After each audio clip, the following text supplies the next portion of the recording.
এবারের Asia cup হবে টি-20 ফরম্যাটে। ভারত, পাকিস্তান, শ্রীলঙ্কা, আফগানিস্তানের মতো শক্তিশালী দলের সাথে রয়েছে হংকংয়ের মতো এক দল। উপমহাদেশে চিরপ্রতিদ্বন্দ্বী দুই দেশ ভারত ও পাকিস্তানের খেলোয়াড় সমন্বয়ে দল নিয়ে মিশন শুরুর অপেক্ষায় তারা। টি-20 ফরম্যাটের জনপ্রিয়তা বৃদ্ধির সাথে সাথে আন্তর্জাতিক মঞ্চে নিজেদের জায়গা করে নিয়েছে নতুন অনেক দেশ, তাদের মধ্যে একটি হংকং। এ নিয়ে পঞ্চমবারের মতো এশিয়া কাপে অংশ নেবে দলটি। এর আগে 2004, 8, 18 এবং 2022 সালে এশিয়ার সেরা এই টুর্নামেন্টে অংশ নিয়েছিল তারা, যদিও প্রত্যেকবারই বিদায় নেয় প্রথম রাউন্ড থেকে। 2024 এসিসি প্রিমিয়ার কাপে তৃতীয় প্লে অফ ম্যাচে নেপালকে হারিয়ে এশিয়া কাপের টিকিট নিশ্চিত করে তারা।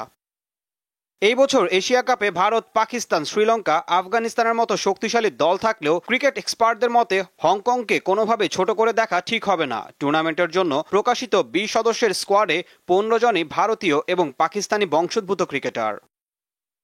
দলের নেতৃত্বে থাকা পাকিস্তানি বংশোদ্ভূত অলরাউন্ডার ইয়াসিম মুর্তজা এখন পর্যন্ত দেশের হয়ে 63টি টি-20 ম্যাচে রান করেছেন 746, পাশাপাশি শিকার করেন 70 উইকেট। দলটিতে আছেন এশিয়া কাপের টি-20 টুর্নামেন্টের ইতিহাসে সেঞ্চুরি করা দ্বিতীয় ব্যাটার বাবর হায়াত। এছাড়াও পাকিস্তানের বংশোদ্ভূত জিসান আলী, নিজাকত খানের মতো গুরুত্বপূর্ণ ক্রিকেটার রয়েছে দলটিতে। 5 ভারতীয় বংশোদ্ভূত ক্রিকেটারদের মধ্যে আছেন আংশুমান রথ, আয়ুষ শুক্লা ও কিঞ্চিত শাহর মতো খেলোয়াড়। মহাদেশীয় এই আসরের জন্য লঙ্কান সাবেক ক্রিকেটার কৌশল সিলভাকে প্রধান কোচ হিসেবে নিয়োগ দেয় হংকং ক্রিকেট বোর্ড।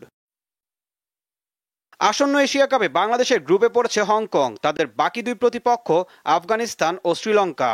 উদ্বোধনী ম্যাচে তাদের প্রতিপক্ষ আফগানিস্তান। 11 সেপ্টেম্বর বাংলাদেশ এবং 15 সেপ্টেম্বর শ্রীলঙ্কার মুখোমুখি হবে তারা। ঈশান হাসান, দীপ্ত স্পোর্টস।